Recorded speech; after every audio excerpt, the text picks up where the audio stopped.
नमस्कार दोस्तों, जल्दी ही अधिक मास समाप्त हो रहा है और माता जी का आगमन होने वाला है, अर्थात नवरात्रि शुरू होने वाली है, जिसका हम सभी भक्तों को बेसब्री से इंतजार है। क्योंकि इस बार अधिक महीना आ जाने की वजह से नवरात्रि शुरू होने में 1 महीने की देरी हो गई है। हम सभी जानते हैं कि नवरात्रि वर्ष में 2 बार आती है, जिन्हें हम चैत्र और शारदीय नवरात्रि के नाम से जानते हैं। क्योंकि हिंदू मान्यता में हर त्योहार मनाने के पीछे कोई न कोई वजह या कहानी जरूर होती है, तो नवरात्रि वर्ष में 2 बार मनाने के पीछे भी एक मनोरंजक कहानी है। इन्हीं कहानियों को हम हमारे इस चैनल पर प्रसारित करते ही रहते हैं। अभी जो नवरात्रि आने वाली है दोस्तों, वो शारदीय नवरात्र है, जो 17 अक्टूबर से शुरू होकर 25 अक्टूबर तक रहेगी। इन दिनों में माँ के 9 रूपों की आराधना पूरे भक्तिभाव से होगी। मित्रों, माता के कई रूप है और माँ का हर रूप ही भक्तों को सुख, समृद्धि और शक्ति देने वाला है। अपने भक्त के एक छोटे से प्रयास से ही माँ तुरंत प्रसन्न होकर उसकी झोली खुशियों से भर देती है। वही उसकी एक छोटी सी भूल भी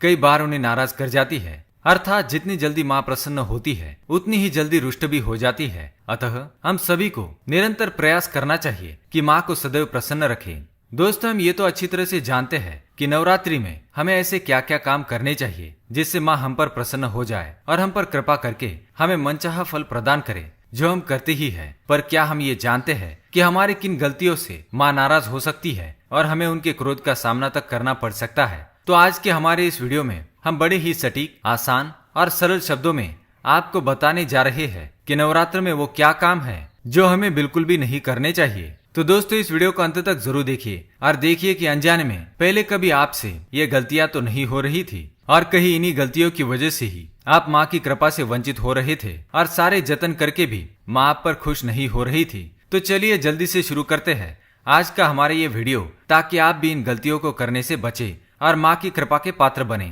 दोस्तों, सबसे पहली और महत्वपूर्ण बात तो ये है कि माँ आपको व्रत या पूजा पाठ करने पर मजबूर नहीं करती, परंतु यदि आप कर ही रहे हो तो अपनी संपूर्ण श्रद्धा, भक्ति और विश्वास से करें। माँ की आराधना करते समय मन में किसी भी प्रकार की शंका या दुर्भावना बिल्कुल भी ना करे, क्योंकि जिस मन में शंका या दुर्भावना होती है वो मन शांत नहीं हो सकता और अशांत मन से पूजा पाठ करने में कोई भी तुक नहीं है। मन में माँ के प्रति हमेशा सम्मान की भावना रखे। दूसरी बात, नवरात्रि में किसी भी प्रकार के अपशब्दों का प्रयोग अथवा गाली गलौज, झूठ, चुगली, बुराई इत्यादि बुरी बातों का मुंह से निकालने से बचना चाहिए, क्योंकि जिस मुख से हम माता का पवित्र नाम स्मरण, मंत्र जाप और आरती इत्यादि करते हैं, उस मुख से निकलने वाले शब्द भी पवित्र होने चाहिए।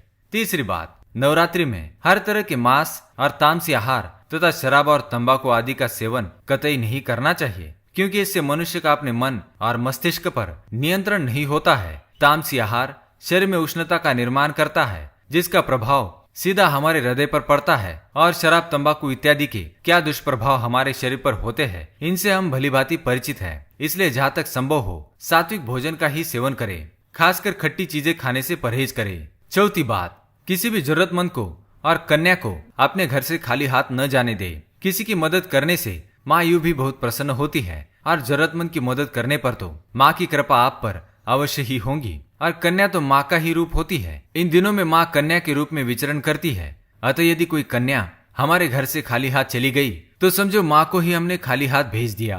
तो जिस माँ ने हमें इतना सामर्थ्य दिया है कि हम किसी के लिए कुछ कर सके तो जरूर करें, अन्यथा माँ को ये बात अच्छी नहीं लग सकती। पांचवी बात, इन दिनों में बाल न कटवाए, दाढ़ी न बनाए और नाखून नहीं काटे, क्योंकि बाल और नाखून को बढ़ने में हमारे शरीर की ऊर्जा का प्रयोग होता है और इस समय उपवास आदि करने वाले लोगों को शक्ति की बहुत आवश्यकता होती है। छठी बात, चमड़ी की वस्तुओं जैसे बेल्ट, पर्स इत्यादि के उपयोग से बचे, क्योंकि इसे पशुओं को मारकर बनाया जाता है, जो माँ को कभी भी अच्छा नहीं लगेगा। सातवीं बात, कलश या अखंड दीपक को यदि घर में रखा है तो उसे छोड़कर घर को बंद करके जाना नहीं चाहिए। कलश, जो कि हमारी आस्था का और माँ के सम्मान का प्रतीक है, यदि किसी घरेलू जानवर के धक्के से गिर जाए तो यह हमारे लिए बड़ी मुसीबत बन सकता है। वहाँ पर माँ विराजमान होती है और जलता हुआ दीपक गिर जाए तो घर में आग लगकर अनचाही दुर्घटना भी हो सकती है, क्योंकि दिए को बुझने से बचाने के लिए हम इसमें ज्यादा तेल डालते रहते हैं। आठवीं बात, माता का नाम स्मरण, पाठ, मंत्र जाप आदि पूरी श्रद्धा और भक्ति और नियम के साथ करे और अत्यावश्यक ना हो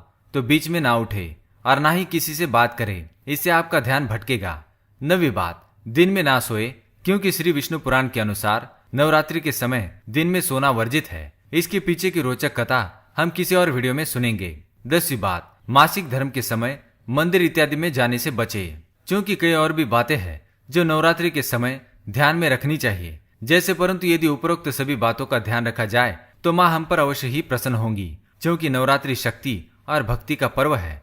मैं आपसे एक निवेदन करना चाहूंगा दोस्तों कि संपूर्ण स्त्री जाति में ही माता का अंश है, इसलिए कृपया आप सभी माताओं और बहनों का सम्मान करें और उनका आदर करें। आशा करता हूँ कि आप सभी इन बातों को ध्यान में रखते हुए नवरात्रि का त्योहार मनाएंगे और ढेरों खुशियां पाएंगे। धन्यवाद।